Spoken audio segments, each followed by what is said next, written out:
Good morning, students. So today we have our worksheet number 32 and it is also based on the chapter trigonometry, and today we are going to do the problems based on trigonometric ratios. In the earlier worksheet number 30 and 31 we have understood what are trigonometric ratios, and now we will be doing the questions based on trigonometric ratios. So let us recall what we have done. Trigonometric ratios are, इनके ये full forms हैं. Sine, जिसको short में हम sine कहते हैं, cosine which is called cos, tangent which is called tan, cosecant which is cosec, secant which is sec, and cotangent which is in short called cot. Okay, so we already in the previous worksheet I told you about these trigonometric ratios कि इनका क्या relationship होता है, और बहुत अच्छे तरीके से मैंने आपको एक लाइन से उसको याद करवाया था कि साइन हमने किया था opposite side upon hypotenuse, that is perpendicular upon hypotenuse, then cos is base upon hypotenuse, tan is perpendicular upon base. And I told you कि इन तीन को केवल अगर हम याद कर लेते हैं तो we don't need to remember the other three, because वो इसके रेसिप्रोकल्स होते हैं. और एक और चीज़ मैंने आपको बताई थी, अगर हमें इसको याद करना है तो हमें सिर्फ एक लाइन याद रखनी है, जिसमें कि हम ये देखते थे, पंडित बद्री प्रसाद हर हर बोले. ये देखिए, आपको ये मैंने बताया था, ये आपके हो जाएंगे.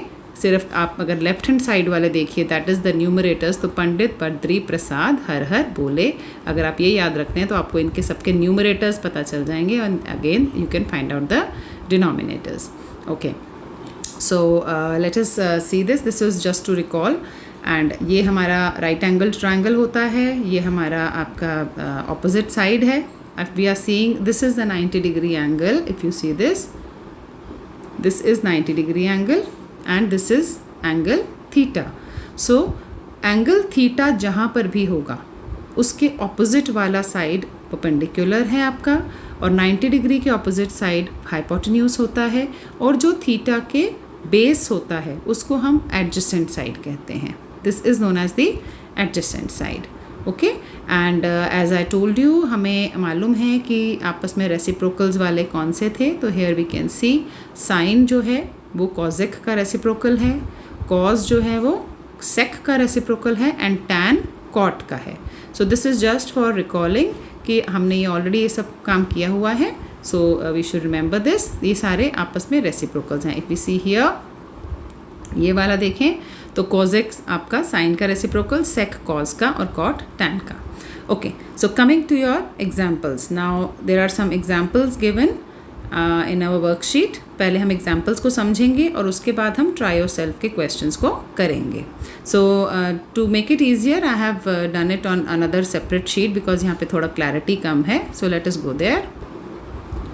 सो this is our worksheet number 32. इसमें एग्जाम्पल नंबर 1 हम देख रहे हैं सबसे पहले.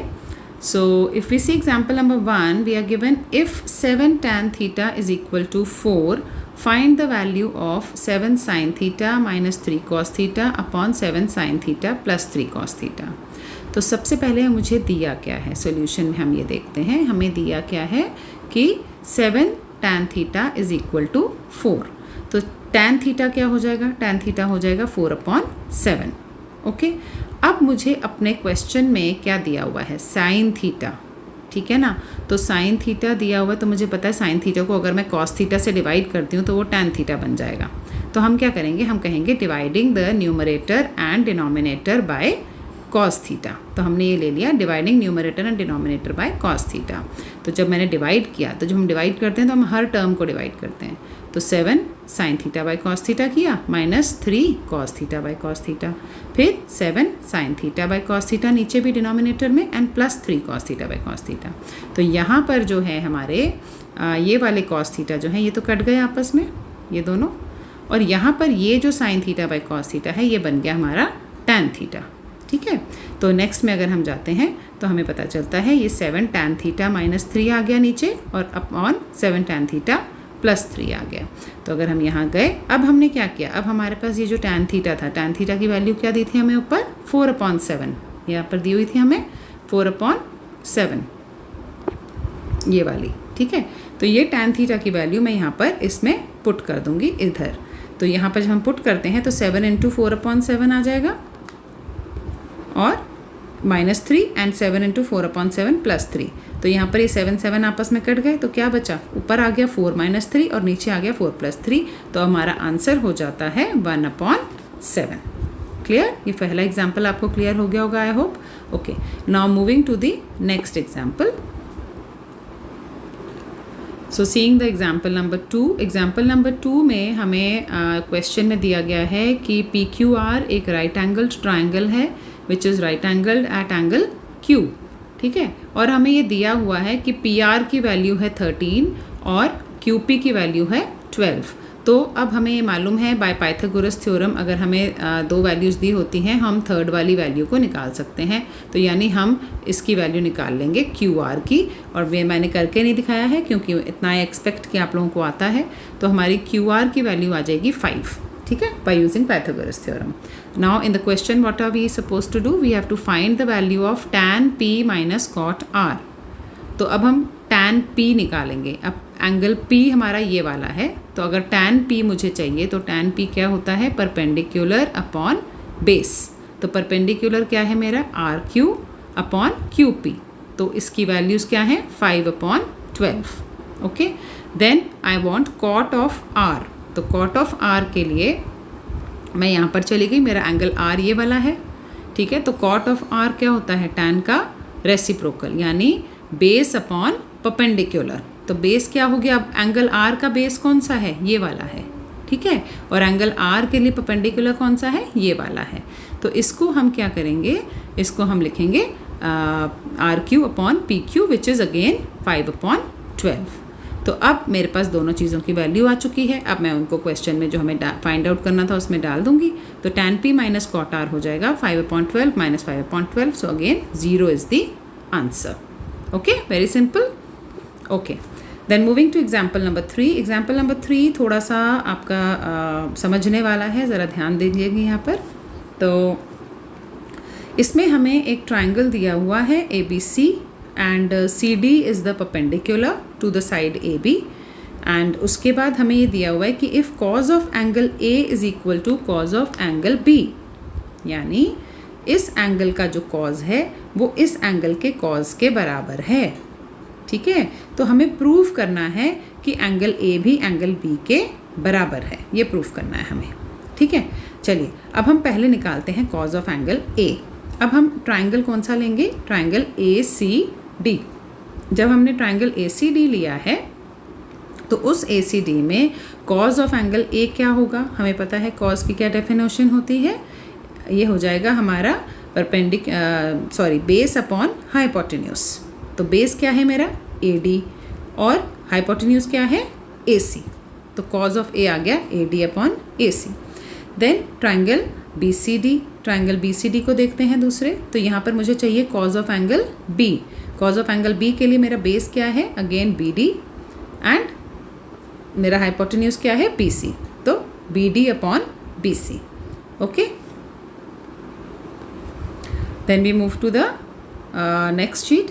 अच्छा, अब हमें दिया हुआ है क्वेश्चन में कि cos of A is equal to cos of B। तो जब cos of A is equal to cos of B है तो इसका मतलब क्या होगा कि AD अपॉन AC, यहाँ पर हमने पिछली शीट में देखा था अभी। तो हमारा कॉज ऑफ A था AD अपॉन AC और कॉज ऑफ B था DB अपॉन BC। तो वो हमने आपस में उनको इक्वेट कर दिया क्योंकि हमें क्वेश्चन में ऐसा दिया गया है। अब हम क्या करेंगे, अब हम केवल इनको इंटरचेंज करेंगे। मैंने क्या किया है, मैंने AC को ऊपर ले गई हूँ और BD को नीचे ले आई हूँ। तो क्या हो गया, AD upon BD is equal to AC upon BC। अब हमने कहा कि ये दोनों जो हैं वो किसी एक कांस्टेंट K के बराबर हैं। We have just assumed okay that they are equal to some constant K। तो हम क्या लिख सकते हैं, AD को हम लिख सकते हैं K इंटू BD और AC को हम लिख सकते हैं K इंटू BC। तो ये मेरी इक्वेशंस हो गई 1 और 2। ओके, अब हम दोबारा से अपने फिगर को देखते हैं एक बार। तो अगर मैं यहाँ देखूँ, अब मैं इसमें पाइथागोरस थ्योरम लगा रही हूँ, ठीक है ना। पाइथागोरस थ्योरम अगर हम लगाते हैं, हमारा ये परपेंडिकुलर जो है वो CD है इसमें, कॉमन परपेंडिकुलर है, ठीक है। अब मैंने इसमें पाइथागोरस थ्योरम लगाई तो सी डी स्क्वायर की वैल्यू मेरी क्या होगी, अगर मैं लेफ्ट हैंड साइड वाले ट्राइंगल से देखूँ तो वो हो जाएगी A C square minus A D square, और अगर मैं सी डी स्क्वायर को निकालूँ राइट हैंड साइड वाले ट्राइंगल से तो वो हो जाएगी B C square minus B D square, ठीक है। अब ये दोनों किसके बराबर हैं, दोनों ही सी डी स्क्वायर के बराबर हैं, तो हम इनको आपस में इक्वेट कर सकते हैं। तो हमने इनको आपस में इक्वेट कर दिया, ये देखिए इक्वेट कर दिया, ओके। अब मुझे मालूम है, यहाँ से मुझे मालूम है मेरी ए सी की क्या वैल्यू थी, ए सी की वैल्यू थी के इंटू बी सी, और ए डी की क्या वैल्यू थी, के इंटू बी डी। तो मैंने यहाँ पर ए सी की वैल्यू और यहाँ पर ए डी की वैल्यू को डाल दिया, substituting the values of A C and A D from 1 and 2। तो ये मेरा हो गया के इंटू बी सी का स्क्वायर, ये हो गया के इंटू बी डी का स्क्वायर। जब हम स्क्वायर करते हैं तो हर टर्म का स्क्वायर होता है, तो ये हो गया K square into B C square, और ये हो गया K square into B D square. K square मैंने दोनों में से कॉमन को बाहर निकाल लिया, क्या बचा, B C square minus B D square, और यहाँ पर तो already B C square minus B D square था ही, और हमें पता है कि अगर इज इक्वल टू के दोनों साइड पर सेम चीज़ होती है तो वो आपस में कैंसिल हो जाती है। तो उससे हमारे पास के की वैल्यू क्या आ गई, के स्क्वायर इज इक्वल टू 1, या के की वैल्यू भी क्या आ गई, 1। अब यहाँ पर अगर के की वैल्यू 1 आ गई है तो इसका मतलब कि ए डी और बी डी आपस में बराबर हो गए और ए सी और बी सी आपस में बराबर हो गए। तो अगर हम इस फिगर में देखते हैं कि अगर ए सी और बी सी बराबर हो गए हमारे, ये वाली दोनों साइड्स आपस में बराबर हो गई, तो by using the isosceles triangle theorem that angle opposite to equal sides are equal, इसका मतलब एंगल ए भी एंगल बी के बराबर हो गया। So this is what we had to proof, okay. अगर नहीं समझ में आया है प्लीज़ प्लेबैक करिए और वापस जाकर दोबारा समझिए। तो इस क्वेश्चन में हमें दिया गया था कि cos of angle A was given to be equal to cos of angle B, and we had to prove that angle A भी एंगल बी के बराबर है, जो अब हमने प्रूव कर दिया। I hope it is clear to all of you, okay. Then, so after doing the examples, I am coming to try yourself. Try yourself में 3 questions दिए हैं आपको. If let us see the first question first. If sine of B is given to be sine of angle Q, prove that angle B is also equal to angle Q. ये बिल्कुल उसी की तरह ही है, लेकिन उससे और भी काफ़ी सिंपल है। तो सबसे पहले हमें फिगर दिया नहीं हुआ था, हमने फिगर को बनाया है, because no figure is given to us, so we have made the figure. अब इस फिगर में मैंने ये B लिया है एंगल और ये Q लिया है। सो अब आपको दिया है कि साइन इस एंगल का इसके साइन के बराबर है, तो हमें प्रूव करना है कि B भी Q के बराबर है। तो again we will find out sine of angle B। Sine of angle B क्या होगा, हमें पता है साइन का क्या रिलेशनशिप होता है, परपेंडिकुलर अपॉन हाइपोटेन्यूज। परपेंडिकुलर कौन है इसमें, ये है, तो PR अपॉन PB। और अगर मैं उधर से जाती हूँ साइन ऑफ एंगल Q देखती हूँ, तो मुझे मालूम है कि साइन ऑफ एंगल Q क्या होगा हमारा, PR अपॉन PQ, ओके। अब हमने इनको इक्वेट कर दिया, क्योंकि ये दोनों चीज़ें मुझे इक्वल दे रखी थी। साइन B साइन Q के बराबर है, इसका मतलब PR upon PB will be equal to PR upon PQ। अब क्योंकि न्यूमरेटर्स दोनों के सेम हैं तो डिनोमिनेटर्स भी सेम होने चाहिए, एंड इसका मतलब क्या है कि PB is equal to PQ। अब PB is equal to PQ का क्या मतलब होता है कि PB is equal to PQ। तो obviously angles opposite to the same side, angles opposite to the equal sides are equal. तो अगर ये दो साइड्स आपस में इक्वल हैं तो ये एंगल्स भी आपस में इक्वल होंगे। So this is question number 1, okay. Let's move to the next question. Next question में आपको दिया गया है कि if cot theta is equal to 7/8, cot theta की वैल्यू दी गई है 7/8, then you have to find the value of this identity, this whole is given to you. अच्छा, अब इसमें अगर हम ऊपर न्यूमरेटर को देखें तो a plus b into a minus b का फॉर्म है, that means a square minus b square, तो वो हो जाता है 1 माइनस साइन स्क्वायर थीटा। और अगर हम नीचे देखते हैं तो वो हो जाता है 1 माइनस कॉस स्क्वायर थीटा, ठीक है। अब एक्चुअली ये वाला जो आपका क्वेश्चन है ये आपका नेक्स्ट एक्सरसाइज में आना चाहिए था। I don't know why they have given this one, but कोई बात नहीं, इसमें हम एक आइडेंटिटी यूज़ करेंगे। Look at this identity, just a moment. हाँ जी, इस आइडेंटिटी को देखिए आप, यहाँ पर ध्यान दीजिए, ये हमारी एक आइडेंटिटी होती है, एक तरह से फॉर्मूला होता है जिसको हम यूज़ करते हैं। तो इस फॉर्मूले के according cos square theta plus sine square theta हमेशा 1 के बराबर होता है। कॉस स्क्वायर थीटा और साइन स्क्वायर थीटा का सम जो है वो हमेशा 1 के बराबर होता है। तो अगर मैं यहाँ से ही देखूँ कि अगर मैं कॉस स्क्वायर थीटा निकालूँ तो वो हो जाएगा 1 माइनस साइन स्क्वायर थीटा, और अगर साइन स्क्वायर थीटा निकालूँ तो वो हो जाता है 1 minus cos square theta. That means 1 minus sine square theta की जो वैल्यू है यहाँ पर वो किसके बराबर है? कॉस स्क्वायर थीटा के। और 1 माइनस कॉस स्क्वायर थीटा की जो वैल्यू है यहाँ डिनोमिनेटर में वो किसके बराबर है? साइन स्क्वायर थीटा के। तो हम इनकी जगह ऊपर लिखते हैं कॉस स्क्वायर थीटा, नीचे लिखते हैं साइन स्क्वायर थीटा। ओके, तो ये आ गया आपका। अब कॉज अपॉन साइन आपको पता है किसके बराबर होता है? किसके बराबर होता है? Cos upon sine is cot, तो ये कॉट स्क्वायर थीटा हो गया। कॉट स्क्वायर थीटा का मतलब क्या है? कि कॉट थीटा का होल स्क्वायर, और कॉट थीटा की वैल्यू हमें क्या दी थी? 7/8। तो इसका मतलब ये बराबर है 7/8 के स्क्वायर के, which is equal to 49/64। And similar is the second part, cot square theta पूछा गया है तो उसमें भी हमने ऐसे ही आंसर आपका निकाल दिया। So this is question number 2 of your try yourself. Coming back to question number 3। Question number 3 में आपको एक ट्राइंगल दिया गया है ABC which is right angled at angle C, and आपको ये दो वैल्यूज़ दी गई हैं कि AB जो है वो 29 के बराबर है और BC 21 के बराबर है। तो सबसे पहले हम क्या करते हैं, मुझे जब दो चीज़ें दी होती हैं तो हम थर्ड वाली साइड को निकालते हैं by using Pythagoras theorem. So if by using Pythagoras theorem we are calculating this. तो हमने जब निकाला तो आ गया AC square is equal to AB square minus BC square. तो हमने जब वैल्यूज़ डाली, see I have used A square minus B square here, यहाँ पे मैंने उस तरीके से किया है, यू कैन सी दिस, ये देखिए, है ना। तो 29 स्क्वायर माइनस 21 स्क्वायर, आप चाहें तो 29 का स्क्वायर करो, नहीं करोगे तो A plus b A minus b से भी यूज़ कर सकते हो। तो आपका आंसर आ जाता है 400। AC स्क्वायर 400 है तो AC क्या हो जाएगा? 20 हो जाएगा। ओके, अब आपका जो क्वेश्चन था, आपको वैल्यूज़ क्या फाइंड आउट करनी है? आपको वैल्यूज़ फाइंड आउट करनी है एक तो cos square theta plus sine square theta की, और एक cos square theta minus sine square theta की। देखिए अभी अभी जो हमने आइडेंटिटी करी थी उसी को हम अभी प्रूव करेंगे। ये cos square theta plus sine square theta को हम 1 प्रूव करेंगे, ठीक है। तो लेट्स सी देयर। अब हमने इस क्वेश्चन के अकॉर्डिंगली, अब हमारे पास ये तीनों चीज़ें यहाँ पर हैं, तो हमें मालूम है कि कॉस थीटा क्या होगा मेरा? कॉस थीटा होता है बेस अपॉन हाइपोटेन्यूज। तो बेस है 21 और हाइपोटेन्यूज है 29। तो कॉस थीटा की वैल्यू आ गई 21/29।